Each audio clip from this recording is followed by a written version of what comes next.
কইলাম তো ছাড়িয়া দিলাই মু। আমার কিন্তু খুব কষ্ট দে আমার কাছ থেকে যাওয়ার লাগে, ভুলবশত গাড়ির ভিতরে জাম হয়ে গেছে। এটা কোনো আমার দোষ নাই, নিজের ইচ্ছায় বিয়া বস আর পরবর্তীতে আফসোস করো এখানে।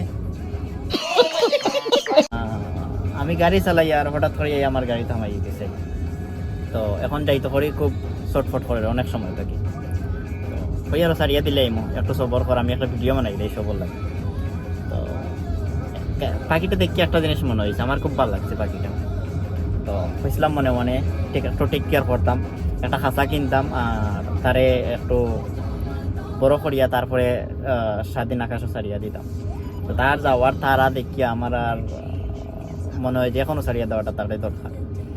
তো আমি যদি চেষ্টা করি তাইলে এই পাখিটারে কিন্তু আমি পোষ মানাইতে পারবো 2 দিন আগে বা বাদে। 5 থেকে 6 মাস যদি আমি টেক কেয়ার করি তার, অবশ্যই হে আমার পোষ মানবে। একটা মানুষরে তুমি যত যত্ন করে টেক কেয়ার করো, ফালিয়া তুলো, চাহিদা পূরণ করো, একটা মানুষরে কিন্তু তুমি পোষ মানাইতে পারবে না। এই মানুষের ভিতরে যখন অন্য কিছু আইব, বেটার অপশন পাই দিব, এই মানুষে আর তোমার কথা চিন্তা করতো না। মানুষ খুব খারাপ, আর মানুষ সব মানুষ নাই, মানুষ কিছু কিছু মানুষ খুব খারাপ, লোভী থাকে যারা। তো এটা মানুষ থেকে হরিয়া থাকবা সব। পাখিটারে মুক্ত করে দিতাম চাই আর খুব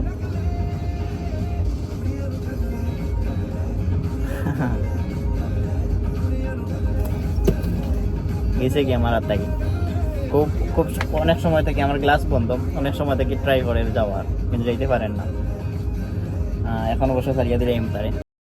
সোনা বরণ পাখিরে আমার, কাজল বরণ আখি, দিবানিশি মন চায় রে,